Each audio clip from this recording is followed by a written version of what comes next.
Well, good afternoon, everybody. I'm Cindy Hirschberg, interviewing Miss May Claggett. We are Mrs. I beg your pardon, and thank you, Mrs. May Claggett. This is Thursday, December the 17th, 2009, and we're here as guests of the Carroll Lutheran Village, making a recording for the Community Media Center's Carroll Remembers project.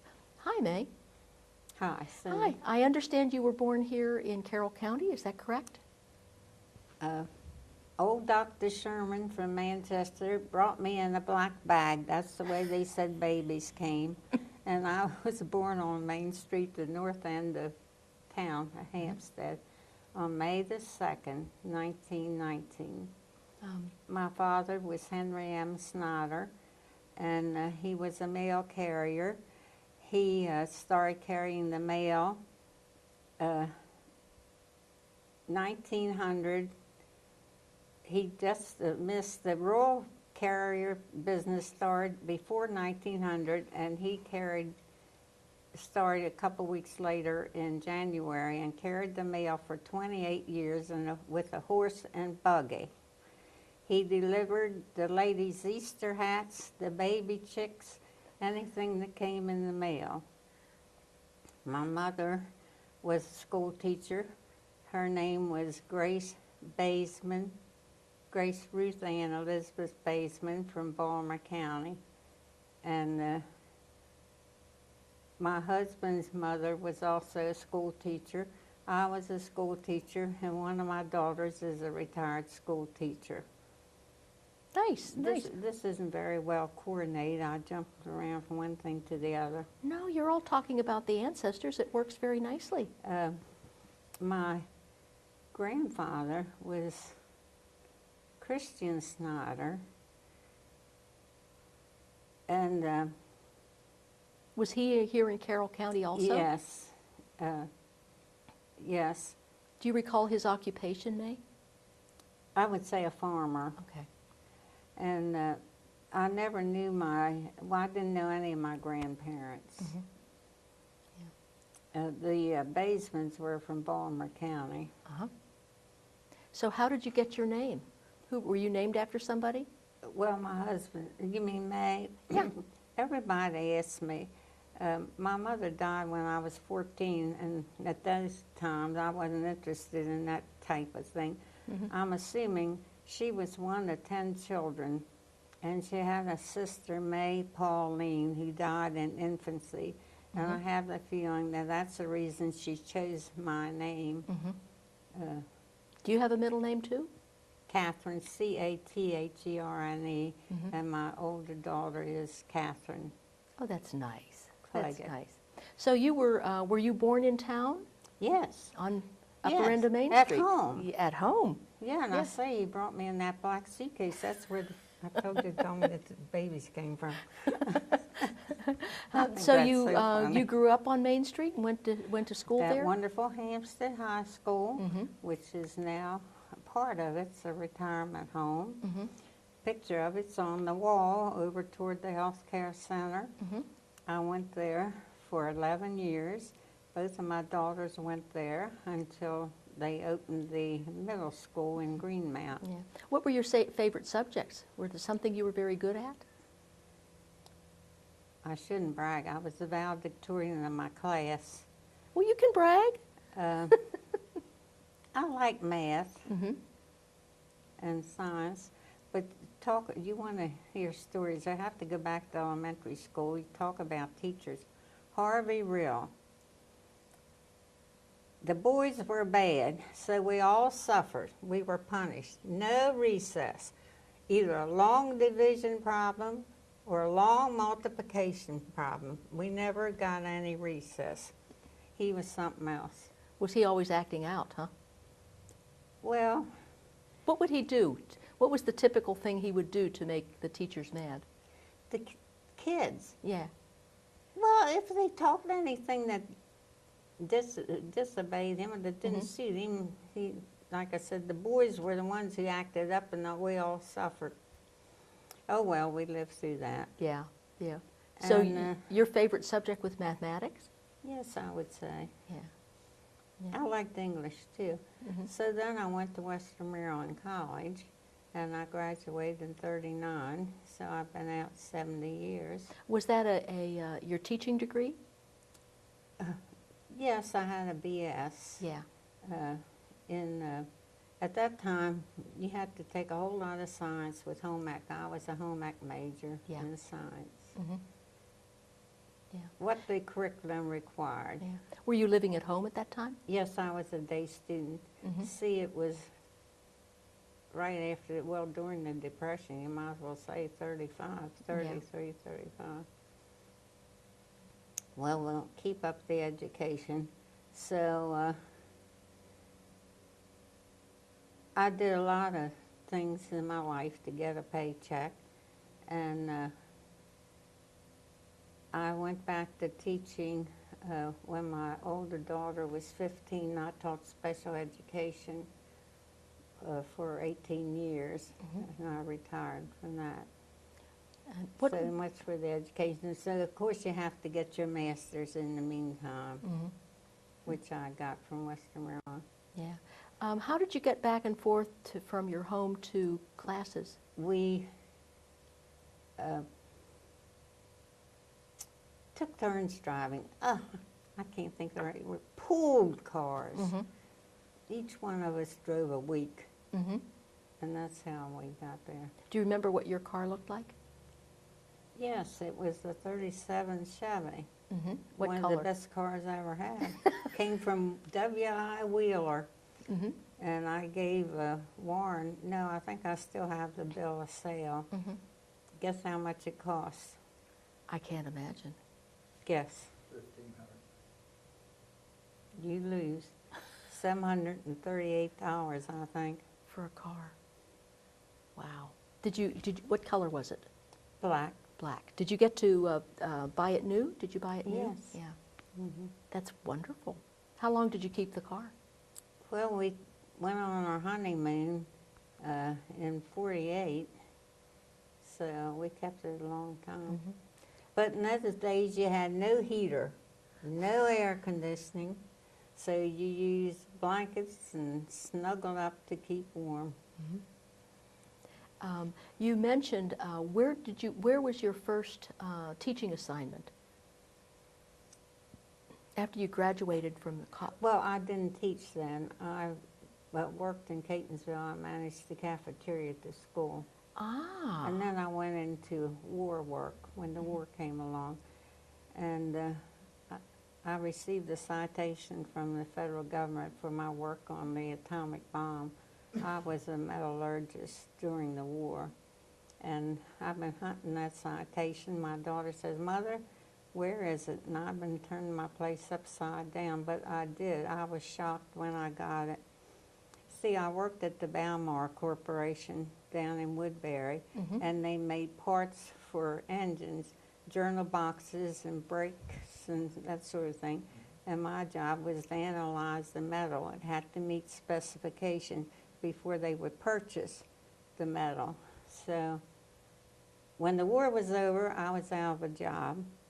We got married July the 31st, 1948, and the 1st of August, I was out of a job. Golly. So the 1st of September, I went to work at Springfield State Hospital. My sister worked there, and she said, "Well, you have all this science information. I don't see why you can't work in the lab with Jack Ruby." Well, I knew some chemistry. Well, he trained me, let's say so. So I stayed there till I couldn't better myself, and I took the state exam, and I could move up a notch. So I went to Mount Wilson, and I stayed there a year till I became pregnant, and then I stayed home for 15 years. So how did you meet your husband? Well, through his aunt. He was home on furlough. Mm-hmm. So we were married. He passed away 4 years ago, 57 years. We were married in 48, let's see, 05, yeah, 46. We didn't make, 56, we didn't make 57. He was home on furlough. What branch of the service was he in? Was he an Army guy or Navy? Yes, Yeah. Army. Yeah. Where was he serving? Oh my, he'd been in Panama, and then he was different places in the States until he was shipped overseas. And like I say, he was a flying tiger with Chinook. He was a reconnaissance photographer, photographed the ground before they bombed and after. It was just he and the pilot in the plane. Sounds dangerous. It was. It was, well, you know, a lot of war things were dangerous and are dangerous.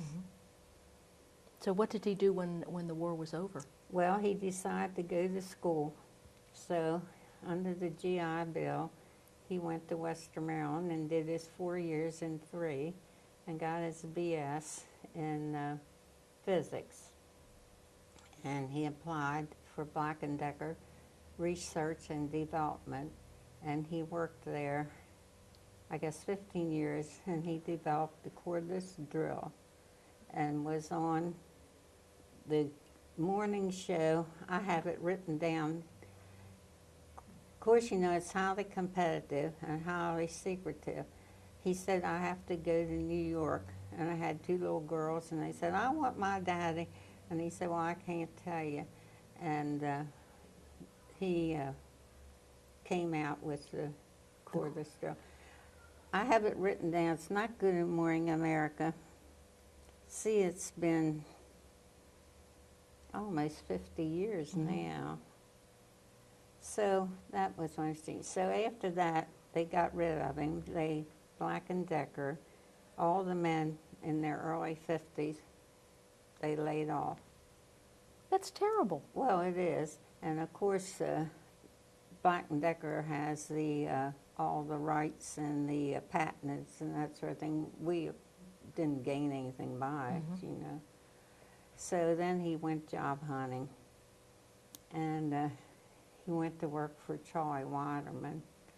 And Charlie is the one who died, and I'm going to the funeral home. That's what's pushing me. So we made it, and then I went back to teaching school when he lost his job. So we made it. You oughtn't to hear that. I want to tell you about Hampstead. Well, why not? Let me ask you a couple more questions. You mentioned you had 2 little girls at home. Yeah. Their names are what? Catherine Regina and Rebecca Virginia. And when were they born? Kathy was born in 55 and Becky in 58. Yeah, Kathy's 54 and Becky's 51. Be 52. Are they both in the area? No, one lives in York and one in Hanover. Okay. Now, what did you want to tell me about Hampstead? Well, the things that impressed me, the Chautauqua. Are you acquainted with that? I know what Are you acquainted with it? I know the name and I know what it's about. Well, when I was growing up, that was our means of culture. Once a year, they had different groups of performers, and you took whoever they sent you. But they had debates. I wasn't crazy about that, but we looked forward to this once a year event, and it was a variety, I hate to call it show. You had singers, violinists, dancers. Well, it was just a wonderful experience, and it was held in the Hampstead Fire Hall because upstairs they had a stage. So, and in those days, there wasn't a hotel. People took them into their homes for the week and learned to know them and formed some close association. So that's just a fond memory I have of, in those days you had nothing to do but play games and, you know, kids growing up. I wasn't very old because it was before 35, before I went to college. And then the other thing was camp meeting on the carnival ground.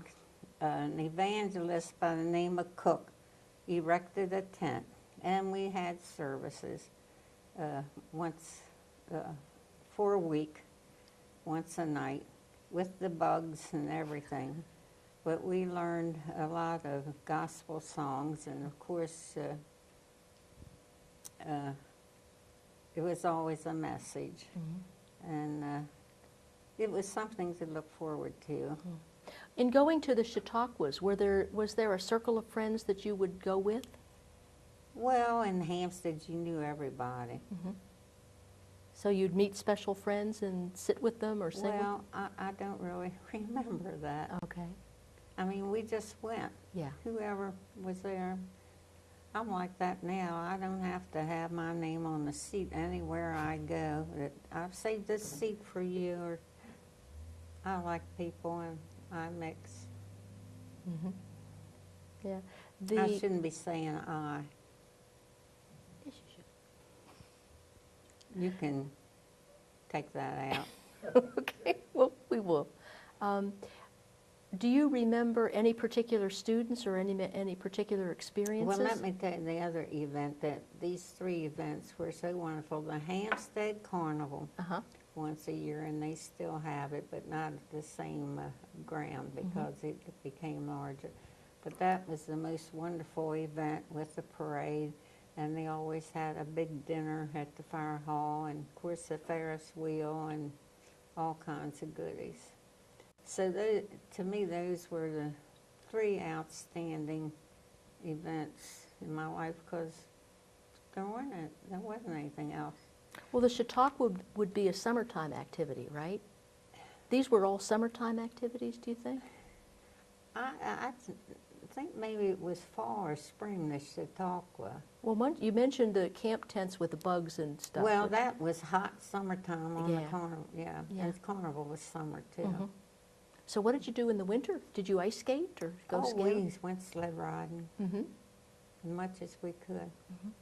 Was there did you like that one hill where the golf course is over on Western Maryland?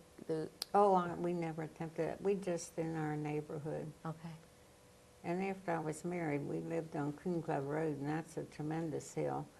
It's fun to go down, but you don't come up it very often. Walk up it. What would you do when you came in the house? What would you do to warm up? Was it hot cocoa or? Well, we had a cook stove, and we'd stick our feet in the oven to thaw them out. Yes, we had hot cocoa. Was there a pack of friends that you would say, hey, we're going sledding, you want to meet us there, or what? Well, like I tell you, I was only 14 when my mother died, and I kind of had to take over the housekeeping. I had a sister, but between us, my father was elderly. He was 13 years older than my mother, and when she passed away, it fell on our shoulders to keep things going.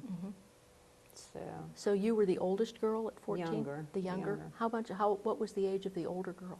It was 3.5 years difference in our age. I'm 91 plus, and she was born in 15. She'd be 94. Is she still with us? No, she I'm passed sorry. away 20 years ago. Yeah. So you ladies ran the house, huh? Yes. Yeah. And of course, the man in the family expected you to, and we raised everything. We had what we call a patch and a garden. The patch had the corn and the potatoes. We picked potatoes, and we raised carrots and beets and lettuce and everything in the garden. All we bought at the store was meat, and we had milk delivered.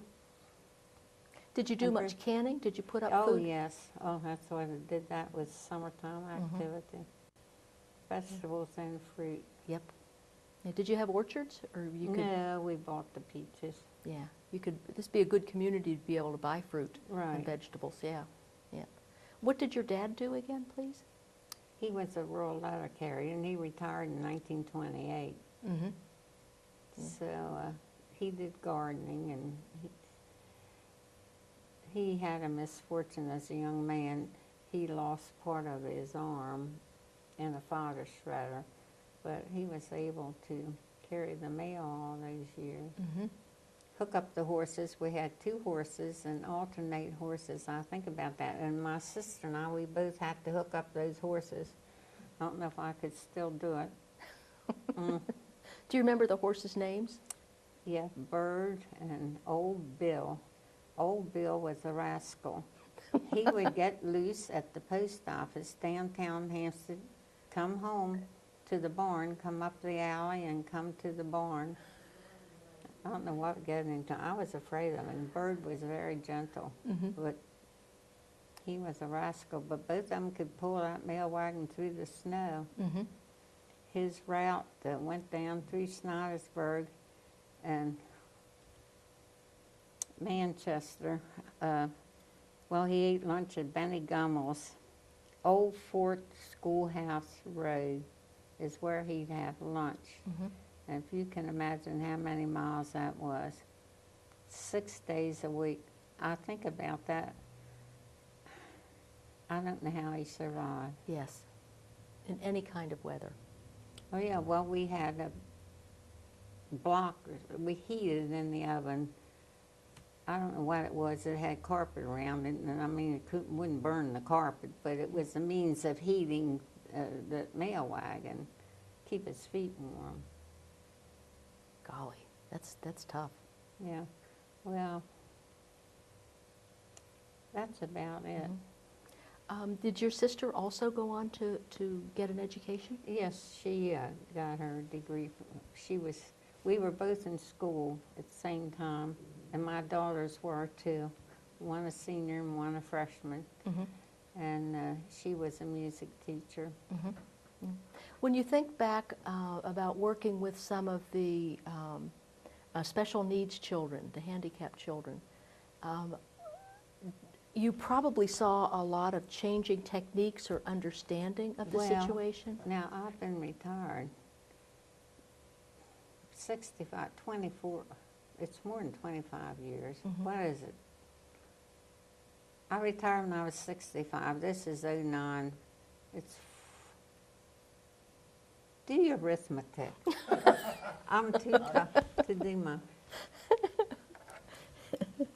And how old are you now? I'm About 90 25 years plus. ago. 90 plus. I've had more than 25, yeah. Okay. I was 90 in May. But I went to school when I was 5 because all the kids had measles and mumps, and I had them. My sister had brought that all home to me from school. So they said, oh, please let her come to school. We don't have hardly anybody in school. And a lot of my friends are my age, but they were a year behind me because they were sick. They got the diseases, you know. They caught the bug. Yeah. Well, I did the math, and it's been 25 years since you retired. Yeah. But what I was asking you about, you Okay, were during your school career years. Well, it's a total different thing. I think about it. I worked with them mostly to try to strengthen, I'll say strengthen their handicap, like their hands. You'd be surprised, these children didn't know how to open a box of Jell-O. And like bed making, practical things. And, well, we had different levels. Yeah. The bigger ones, like if we made a pie, that they could put the pie in the oven and they could get it out. But I had a little apartment. I had a kitchen and a dining room and a living room and a bathroom. So I tried to teach them household skills. Well, then they started branching out into the community about the time I retired, having them to work at not the Gypsy Tea Room, but the house next to that. I can't think of the name of it, to learn waiting skills. What, bussing tables or clearing Yes. tables and stuff? Sure. So, well, the population now is so different. We had some children who had to be tube fed. We had a full-time nurse, and she's a fantastic woman. She's still living, and she volunteers at Carroll Springs. She saved more than one child's life, I'm telling you. She could tube feed and bring them out of seizures and all that kind of thing. And it depends on the degree of their disability, mentally and physically. So I haven't delved into it. They attempted it. I won't give my opinion of it, but I don't have the upper hand to make decisions. So it's a whole different ball game now. So I just feel like I can't really relate to it now. Yeah, yeah. I gather, if you'll pardon me for putting words in your mouth, I would appreciate a comment about mainstreaming these disabled youngsters from the view of an educator who was trying to work with them. Do you have a thought on that? Well, I don't approve of it, and most of us who work together didn't approve of it. I mean, it's caused bedlams in the school, and it's ability versus no ability. The smart kids suffer. And how much do the ones with the disabilities learn or acquire? So it's two sides to it. So maybe socially, but still, they're not independent. They have to have, it's a one-on-one thing in a lot of cases. They have to have an aide all the time. I don't know how teachers cope with it. I don't know how they can teach the other kids and accomplish. I mean, they go through the acts, teaching, but I mean, I just, well. Did you ever find yourself in an awkward spot trying to figure out how to do all of the stuff you were? Well, yeah, I had to figure it out most of it for myself, how to get across. And of course, you were supervised and criticized. Why don't you do this? Why don't you do that? And of course, they never had the experience to do it. Well, so much for that. Yeah, well, we'll move on. How about? Right. We'll move on. Yeah. Were there handicrafts and such that you taught your daughters at home? Did you teach them how to grow the garden or put up the fruit and stuff? Well, yes. Kathy, Mary, yeah, they love homemade applesauce, and we do applesauce. And I had a big pressure cooker and fruit, and Becky, I don't think ever did any canning, but Kathy was married, and she and her husband were interested, and we lived next door at that time. Mm-hmm. So I tried to teach them. We worked together. Mm-hmm. Did you have any hobbies of your own? Well, music was my thing. Really? What, an instrument? Do you play? Well, I played the piano and the organ. Mm-hmm. How did you learn that?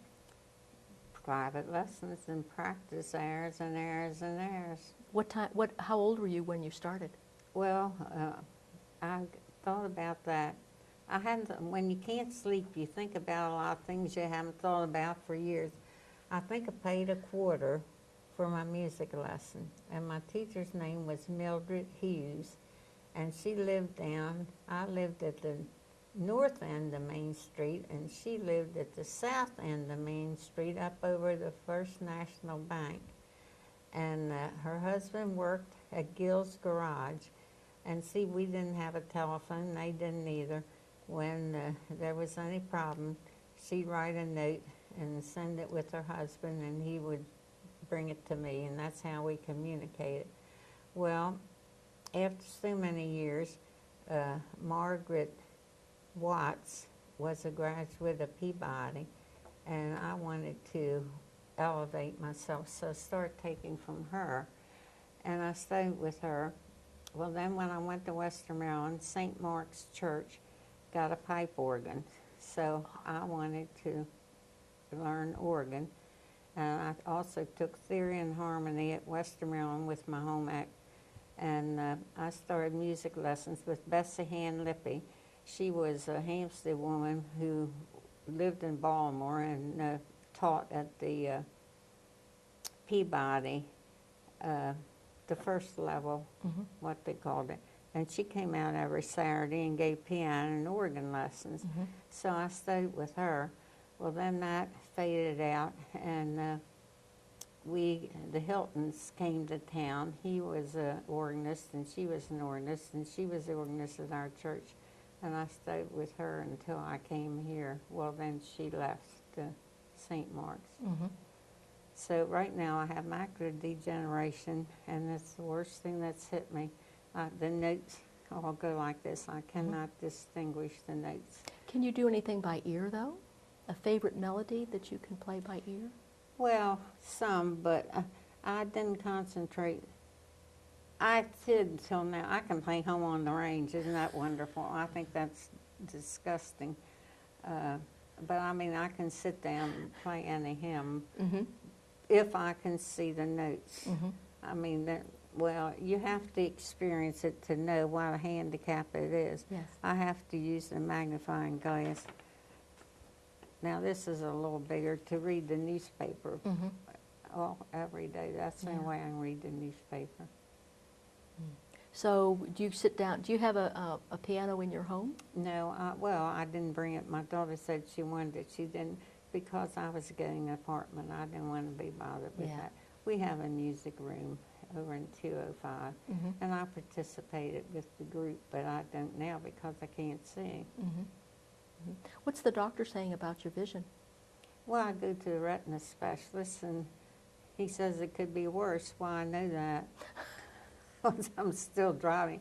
See, driving's no problem, the big signs. So far, every time I go up to Safeway, I went yesterday, I tell myself, this is the last time I'm giving up, because I don't want to have an accident. And I'm not a perfect driver, but on a parking lot, when you're backing out and the other one's backing out and your rear ends meet, you know, it doesn't have to be on a highway. Then you're in a barrel of trouble. Yeah. And I'm very selective. I don't go on 140. No way. It's crazy. But it's a convenience. We have transportation here, but they let me down one day, and I said heck with them, so I got in my car and I drove to the foot doctor myself over to Washington Heights. But it's nice to be independent, but as I say, I don't want any trouble. Yeah. So I've been seriously thinking of giving up for the simple reason I don't want to be a cripple Yeah. or a vegetable. Yeah. But I've been very fortunate. I Yeah. love to drive and did a lot of driving. Get out and get around, huh? Mhm. We live in some very confusing times, and a lot of times a younger person who is trying to make their way in the world kind of struggles to get a direction going. Would you have any advice to offer to a young person? Well, well, it's just like selecting a mate. I say play the field Mm-hmm. for a while. I know some of the young people who graduate from college, they want to do this. They will not accept a job or do anything else. They're determined that that's the one thing. And I think it's a mistake. I think you can't have too many experiences to rely on. Mm-hmm. That one job, if you're fortunate to get it, may not see you through your entire life. I think that's Just like my husband, I mean, that was a terrible blow because I had 2 little girls, and like I said, I went back to teaching school, and I had to get my certificate renewed, had to go to school, and then I had to keep going to school and get my master's, you know. Of course, a lot of them do a lot more than that now, Yeah. but be realistic, it's not easy. yes, yeah. And when you ran into that difficult patch in your life, when unexpectedly your husband lost his employment, what kind of inner strength did you call upon to get yourself through, get the household through? Well,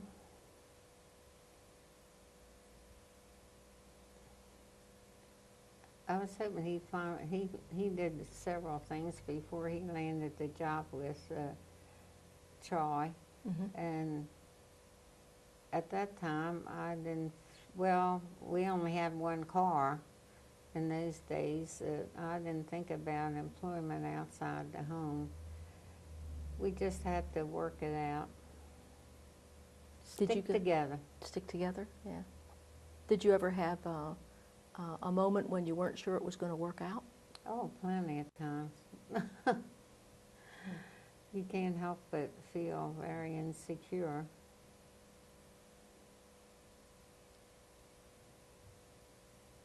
But you came through it okay. Oh, yes. Okay. Came through a lot. Any other little bits of information you would like to share for our tape? Well, don't put this on, but my second daughter, a year ago, before, and I had them for about a month, and I didn't feel like I needed them, but they pampered me, so I took advantage of it. Absolutely. Nothing wrong with a little pampering? No, Not at all. No. Not at all. Well, let me again say thank you very much for joining us Well- today. We very much appreciate your time. well, And we I wish you hope a- it was worthwhile. Always. Always. I Thank you mean, very much, yeah. May.